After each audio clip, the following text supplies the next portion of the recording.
The forest air carried a familiar metallic sting that made Rex's hackles rise. Not the earthy musk of deer or the sweet decay of fallen apples. This was the coppery tang of human blood. The German shepherd moved like a shadow through the underbrush, his battle-scarred body remembering what his mind tried to forget. There, beneath the gnarled oak, lay Deputy Dylan Chase, his breath coming in wet gasps as dark stains spread across his khaki uniform. Two young girls, Zoe with her wild auburn curls and quiet Lily clutching a tattered notebook, stood paralyzed nearby. Rex's amber eyes locked onto the pooling blood, triggering memories of another uniform, another life he couldn't save. The war dog's lips curled back in a silent snarl. History was repeating itself, and this time, he'd be damned if he failed again. Zoe's small hands trembled as she pressed her favorite blue bandana against Dylan's seeping wound, the fabric turning crimson within seconds. Her sister Lily, usually the shy one, surprised them all by wrapping both arms around Rex's powerful neck, whispering words the dog hadn't heard since Afghanistan. "You're a good boy." They couldn't know the significance of that phrase, how Commander Grant had said those exact words before sending Rex into that fatal minefield. The girls didn't see the tattoo inside his ear, the tiny PH, inked there by battlefield surgeons. But when Rex suddenly went rigid, his entire body vibrating with a low, continuous growl directed at the shadowed ravine, the twins learned their first lesson about war dogs. Their warnings came before human senses could detect danger. The static from Dylan's police radio shattered into something far worse, a wet, guttural whimper that made Rex's tail stiffen. That particular frequency, that specific pitch of pain, the dog's body remembered before his mind caught up. This was the exact channel Commander Grant had used for his final transmission. Rex's claws tore at the forest floor as phantom smells assaulted him. Burning rubber, cordite, the sickly sweet odor of scorched flesh. Zoe reached for the radio, her childish fingers hovering over the volume knob, but Rex blocked her with his body. Some sounds weren't meant for innocent ears. Some messages from the past carried curses that still needed answering. The war dog lifted his muzzle to the gathering storm clouds and howled a promise only the dead would understand. With precision born of battlefield triage, Rex positioned his 98-pound frame directly atop Dylan's chest, using his weight to staunch the bleeding. Lily gasped as the dog's warm tongue lapped at the deputy's ashen face, a field medic's trick to keep unconscious men from slipping away. The girls didn't see the parallel scars along Rex's ribs where shrapnel had torn through him that day in Fallujah. Didn't know he'd performed this same desperate maneuver over 3 dying soldiers before the medevac arrived. Dylan's labored breath hitched, and Rex increased the pressure, his golden eyes locking onto Zoe's tear-streaked face. In that moment, the dog's entire history narrowed to this single commandment. Not this man. Not these children. Not again. Some oaths transcended species, and Rex had just renewed his. Dylan's shaking fingers fumbled with the dual dog tags around his neck. One standard issue, the other older, its edges worn smooth. Rex's entire body went still when he caught the scent embedded in the metal. Gun oil, sweat, and the faintest trace of cinnamon gum. Commander Grant's signature smell. The deputy pried the secondary tag free, revealing engraved letters that made the German shepherd whine like a puppy. Grant, M.A. K9 Unit, 2010 to 2018. Zoe reached to pet Rex's quivering flank, oblivious to why the dog was suddenly nuzzling the cold metal with such desperation. But Dylan understood. His blood-stained fingers scratched behind Rex's notched ear in the exact spot Grant used to. "So you're the legendary Rex," he whispered. "He talked about you in the hospital. Right before."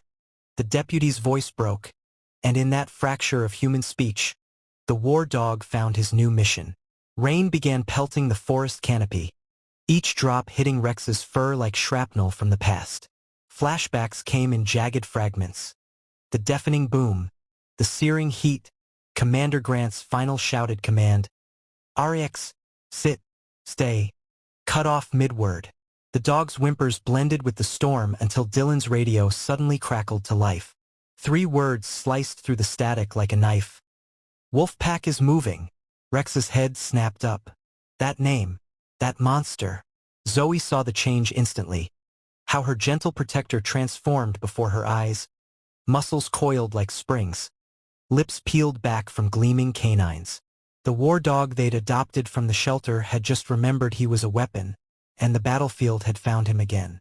Dr. Olivia Grant's animal clinic smelled of antiseptic and grief, the fluorescent lights humming like distant mortars. When Rex limped through the door supporting Dylan, the vet's clipboard clattered to the floor. Those scars, the crooked tail from the IED blast, the notch missing from his left ear where shrapnel had grazed him. Our Rex. Her voice broke on the single syllable. The dog's ears pricked at a sound no one else noticed. The old answering machine playing back her brother's final message. Lily watched in awe as the tough veterinarian sank to her knees, her tears dripping onto Rex's muzzle as he nosed open a photo album to one particular page. A younger Commander Grant grinning beside his proud German shepherd. The timestamp read, 1 week before deployment. Some reunions came too late, but the war dog had finally completed his last mission, bringing Grant home. The grainy security footage showed 4 figures moving through the abandoned junkyard, their animal masks grotesque in the green-tinted night vision. Wolf, coyote, bear. But Rex focused on the leader, the one whose belt buckle glinted with what Dylan recognized too late. Canine teeth wired into the shape of a skull. The screen flickered as the wolf-masked man held up a familiar object. A military dog collar with REX, still visible in faded letters. Zoe's scream lodged in her throat. Lily vomited into a trash can. But Rex, the war dog, stood perfectly still, that terrible quiet before a hurricane hits. Dylan's hand hovered over his sidearm. That's Jet Coulter, he whispered. And he just declared war on the wrong damn dog. The evidence room reeked of old violence and cheap disinfectant. Dylan unzipped the black duffel with hands that betrayed his calm voice. They're trophies, he explained, pouring dozens of military dog tags onto the steel table. The metallic clatter made Rex's ears flatten. His nose led them unerringly to one particular tag at the bottom. *Fairweather, J. Capt. 2001 to 2021. Zoe's choked sob told the story before Dylan could. That date matched their father's hunting accident exactly. Rex's growl built like an approaching storm as he nudged another tag forward. Grant, M. SGT. The pieces crashed together. These weren't stolen mementos. They were death certificates. And Coulter had signed every one. Rex's claws scrabbled uselessly against the steel safe in Coulter's office, his frustration mounting with each failed attempt. The twins didn't understand his sudden frenzy until Lily spotted the tiny detail everyone else had missed. A paw print etched near the combination dial, almost invisible unless you knew to look. Zoe's fingers flew across the numbers, guided by some instinct she couldn't explain. The safe hissed open, revealing a single VHS tape labeled Operation Silver Dog, terminated. Dylan paled. Rex howled, the sound echoing through the empty building like a siren from the past. Some doors should never be opened. Some missions should have stayed buried. But as the war dog stared at that tape, one truth became clear. This was why Commander Grant had died. And by every oath Rex had ever sworn, Coulter would answer for it. Zoe's fingers trembled on the dusty VHS player. The screen flickered to life, showing Commander Grant in full gear, kneeling beside a younger Rex. Activate Code Silver, Grant's recorded voice ordered. In the clinic, Rex's entire body went rigid. Those 2 words he hadn't heard in 4 years. Dylan grabbed Zoe's wrist as the footage showed Grant whispering to Rex's ear. Then gunfire erupted off camera. The war dog's howl shook the windows. Some commands were permanent. Some promises didn't expire with death. And Rex had just remembered his. Jet Coulter's medical records spread across Dr. Grant's desk. Photographs of a distinctive wound pattern on his left forearm. Canine dentition, Olivia whispered. Lily gasped when Rex opened his mouth beside the photos. The unique gap between his upper canines matched perfectly. Dylan's coffee cup shattered on the floor. This wasn't just evidence. This was Rex's signature. The war dog had tasted Coulter's blood before, and judging by the date on those records, it happened the night Commander Grant died. The abandoned warehouse loomed before them, its broken windows like missing teeth. Rex suddenly sat, ears forward. One sharp bark. One guard. Dylan translated. 2 more barks followed. Zoe counted shadows moving behind grimy glass. But when Rex's 4th bark became a whine, even the deputy froze. That sound meant explosives. The twins didn't know how the dog could smell C4 through concrete walls. They didn't need to. War dogs didn't lie. And this one had just saved their lives. The shelter's youngest German shepherd pup cowered in the corner until Rex limped over. The old warrior dropped Grant's dog tag at the trembling puppy's paws. Lily cried watching Rex demonstrate patrol maneuvers, nose work, silent alerts, how to test for tripwires. Not training. Legacy. Zoe snapped a photo just as the pup pounced on the tags, unaware she'd captured something extraordinary. The exact moment Rex passed the torch. Some soldiers never really retired. They just found new recruits. Olivia unfolded the brittle document from Grant's footlocker. Rex's official K-9 graduation certificate dated October 12, 2015. The blood stain across the bottom wasn't from battle. He framed this after. Her voice broke. The twins saw it then. Rex's nose nudging the glass cabinet where Grant's Medal of Honor lay. Not for bravery in combat. For throwing himself on that IED to save his dog. Some bonds even death couldn't sever. Fireworks exploded over the town square. Zoe reached for Rex, then froze. No cowering. No panicked whines. The war dog stood statue still. Saliva dripping from clenched jaws as each boom triggered memories of mortar fire. Lily pressed Grant's old dog tags against Rex's chest like a talisman. The moment the final firework faded, Rex released a shuddering breath and licked her cheek. Not healed, but fighting. For them. Always for them. Dylan frowned at the strange pattern Rex kept licking onto the police station floor. A perfect circle with lines radiating outward. Olivia gasped. That's not drool. It's a map. The war dog was recreating Coulter's compound layout from memory. Zoe traced the wet lines with chalk as Rex adjusted angles with his nose. The final mark? A single paw print over the armory. Some dogs fetched sticks. Rex? He brought blueprints. Morning light revealed Rex's leash hanging untouched by the farmhouse door. Lily found him sitting vigil at Commander Grant's grave, his wet nose pressed to the cold stone. No whimpers, no dramatic gestures, just an old soldier keeping watch over his fallen comrade. Zoe knelt beside him, finally understanding. Some goodbyes took a lifetime, and some dogs never really left duty. The official discharge form fluttered on the kitchen table. Rex's inky paw print smudged beside Dylan's signature. Olivia presented the old warrior with one final gift. A custom leather collar stamped with his new title, Rex Grant, Civilian. The twins cheered as he paraded through town wearing it, unaware of the folded flag in Olivia's closet.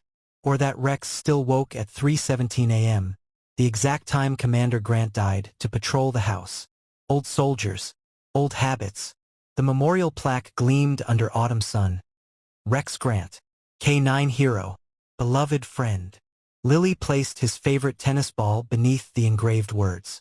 Zoe tucked Grant's dog tags into the soil. Neither noticed the young German shepherd sitting at attention nearby. The shelter pup Rex had trained, now wearing his old working collar. The wind carried the faintest jingle of tags as the new guardian rose and trotted after the twins. The war was over. The watch continued. Rex's sudden howl shattered the precinct's late-night quiet. His nose pressed against a dusty evidence bag marked Coulter Case Number 447. Deputy Chase nearly dropped his coffee when he saw what had triggered the war dog. A faded red bandana with K-9 unit stitching. Zoe recognized it instantly from Commander Grant's photos. But it was Lily who noticed the dark stain in the fabric's fold. And the single dog hair trapped in the dried blood. DNA doesn't lie. And Rex had just found the missing piece that connected Coulter to Grant's death.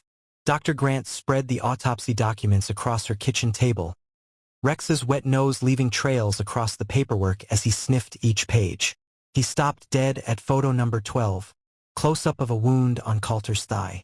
The war dog's growl made the lights flicker. Those weren't knife marks. Those were canine premolars. Dylan's hands shook as he compared them to Rex's dental records. Son of a... You bit him that night, didn't you, boy? Some signatures were written in teeth. Rex paced the veterinary clinic's recovery room like a general surveying a battlefield, nudging photos into tactical positions with his nose.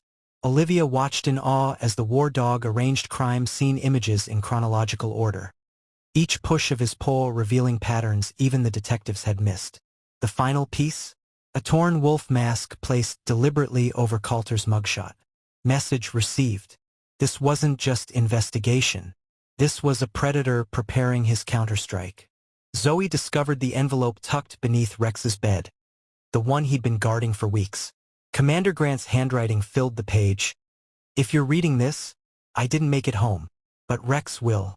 Treat him gentle, he's earned retirement. P.S. Check the... The rest was obscured by what looked like drool.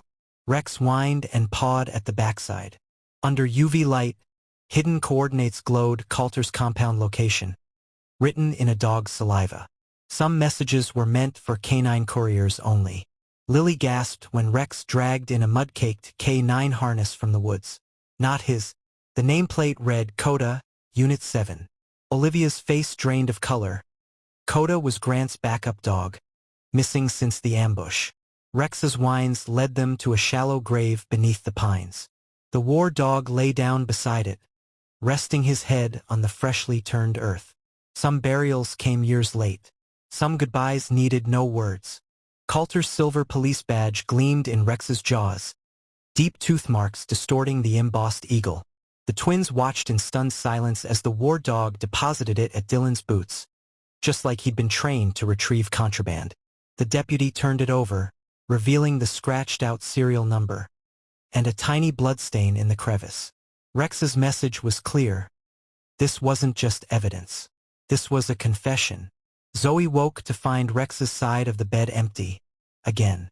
She followed the sound of claws on porch wood to find him sitting ramrod straight, staring at the eastern horizon.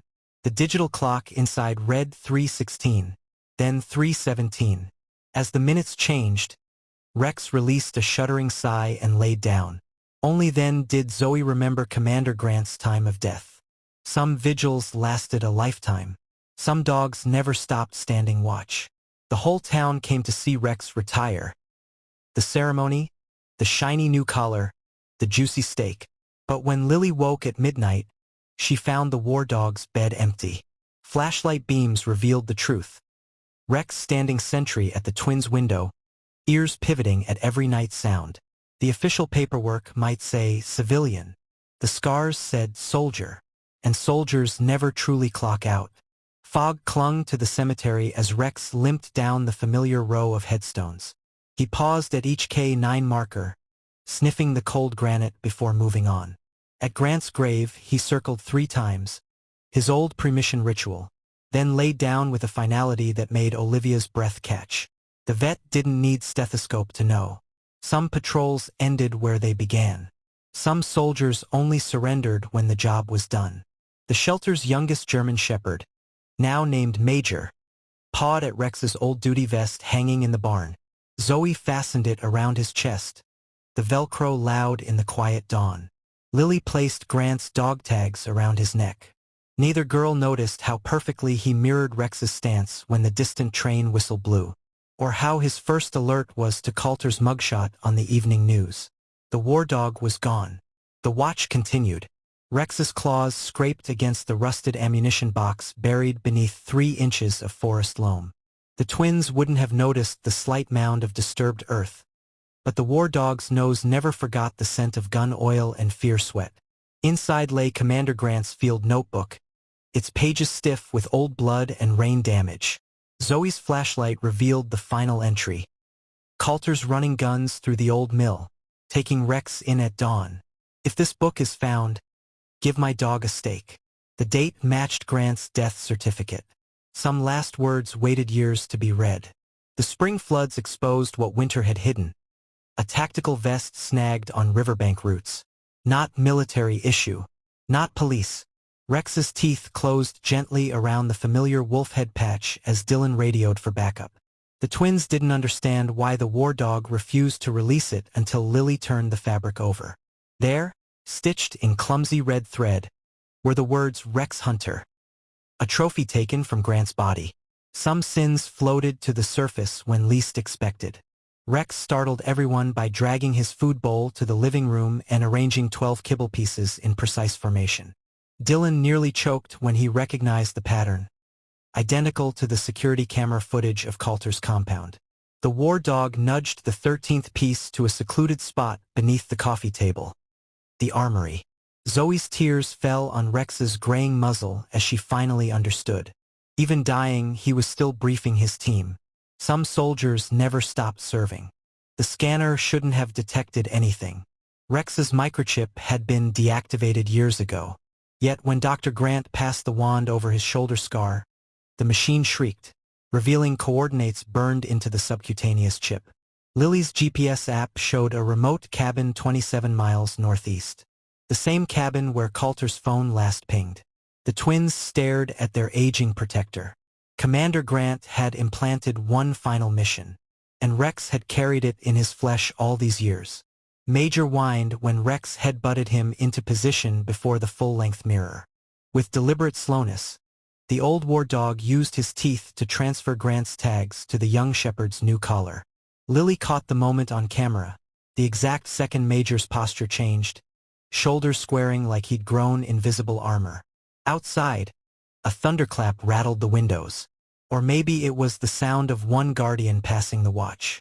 Zoe unfolded the Afghan rug from storage, the one Rex had brought home from deployment. 14 years later, it still carried traces of desert sand and cordite. The war dog buried his nose in the fabric for a long moment before limping to his bed, leaving the twins to discover what he'd been smelling. 7 bullet holes carefully repaired with K9 unit thread. Commander Grant's bloodstains formed constellations only Rex could navigate. Some maps led to places no GPS could find. Lily found Rex on the hilltop at 0217 hours, sitting motionless as the meteor shower painted the sky. She wouldn't learn until morning that this was the exact date, time, and location where Commander Grant had promised his dog. "When you see falling stars like this back home, I'll be watching too." The war dog's muzzle lifted as one particularly bright streak burned across the heavens. Some reunions happened beyond human sight. Some promises spanned galaxies. Rex's final act was textbook K9 protocol. He gathered every important item in the house and arranged them at Dylan's feet. Grant's dog tags, the case files, Zoe's stolen necklace, even Major's training leash. Then, with tremendous effort, he assumed the perfect sit position one last time, eyes locked on the deputy's face. The message was clear: mission complete. Assets secured. Handoff achieved. Some debriefings needed no words. Major refused to eat from Rex's dish for 9 days after the burial. Each morning, he carefully nudged it to the center of the kitchen before assuming watch at the front door. On the 10th day, Zoe filled it with steak, Rex's favorite. The young shepherd ate every bite, then carried the empty bowl to his mentor's grave. Some traditions couldn't be broken. Some lessons were meant to outlive the teacher. The security camera footage showed Major patrolling the property's perimeter at 0317 hours, pausing exactly where Rex always had to sniff the breeze. But when the motion lights flared, the reflection in the window wasn't a young shepherd standing alone. For 3 frames, the glass clearly showed 2 dogs, one living, one spectral. By dawn, the twins found Major sleeping peacefully between Rex's old bed and Commander Grant's framed photo. Some watches never ended. Some partnerships transcended death. A rusted dog whistle surfaced in the riverbank mud, its chain still threaded through a fragment of K9 uniform fabric. Major dropped it at Lily's feet, unaware of its significance until Zoe blew it softly. No human ear detected sound, but every dog within half a mile snapped to attention, including Rex's favorite squeaky toy that hadn't made noise in years. The vet's hands trembled holding the frequency analyzer. 23.4 kilohertz, Commander Grant's personal call sign. Some signals echoed beyond the grave. The Memorial Plaza workers arrived at dawn to find the problem. 4 perfect paw prints preserved in the drying cement surrounding the new K9 statue. Security footage showed Major standing vigil at 3:17 a.m., but the prints were larger, deeper, older. Zoe knelt to trace the ridges, recognizing Rex's unique scar pattern. The foreman shrugged and added a bronze plaque. Walk with heroes. Sometimes the best memorials chose themselves. Dr. Grant discovered the Purple Heart missing from its display case, until Major dropped it in her lap, saliva covering the serial number. The vet almost didn't notice the new engraving on the back. Rex and Grant, always forward. Records showed no authorization for the addition. The handwriting matched Grant's, and the workmanship, dated the week after his funeral. Some honors refused to be separated. A winter storm silenced the town at midnight, until Major's lonely howl pierced the dark. From farms across the valley, 11 other German shepherds answered. But it was the 12th voice that made Dylan spill his coffee. A deeper, rougher timbre coming from Commander Grant's old kennel. The empty kennel. When Zoe checked Major's collar cam footage, one frame showed blurred movement near the doghouse, and fresh paw prints leading nowhere. Taps echoed through Arlington as the honor guard folded the flag. Major sat rigid at attention throughout until the 21st gunshot. Then the young shepherd did something no one trained him to do. He lifted his right paw to his brow, holding the position perfectly while the echo died. Later, reviewing Major's adoption papers, Lily found the shocking truth. He was born exactly 9 months after Rex's last deployment ended. Some bonds defied all explanation. Zoe screamed when Major's leash suddenly yanked taut, dragging her toward oncoming traffic until an unseen force jerked him back. Security footage showed no tripwire, no wind, just the leash curling midair like someone had grabbed it. When Lily examined the pavement, she found for faint scorch marks resembling paw prints. The same pattern Rex's nails made when braking hard on asphalt. Some guardians never clock out. Tourists crowded around the new K9 monument, oblivious to the anomaly in its polished granite surface. But when Major sat before it at high noon, the reflection showed 2 dogs, one living, one spectral, with a faint human hand resting between them. The park ranger's photo went viral. Ghost soldier reunited with war dog. Experts called it a trick of light. The twins knew better. Major refused to obey standard commands until Zoe accidentally used Rex's old field terminology. Perimeter sweep sent him circling the yard. Silent alert froze him mid-step. But when Lily whispered, "Code Silver," the young shepherd attacked the training dummy with terrifying precision. Later, they found Rex's handwritten notes in Major's file. Pages no one remembered writing. Some knowledge passed between generations mysteriously. Storm winds tore the roof off the county records building, exposing one remarkable file. Major's adoption papers bore 2 signatures, Dr. Grant's, and one dated 3 years post-mortem matching Commander Grant's handwriting. The clerk swore the documents were normal yesterday, but the most chilling detail? The smudged paw print beside both names was identical to Rex's inked records. Some family trees have roots deeper than logic. Years later, an elderly Major still patrolled the farm at 3:17 a.m., pausing to sniff empty corners. New owners assumed it was senility, until their baby monitor picked up the truth. The infrared camera showed Major's tail wagging wildly as he play-bowed to thin air, followed by the clear sound of a dog's happy bark and a man's laughter. The date? October 12th. Rex and Grant's anniversary of meeting. Some friendships outlast death. Some love stories never end.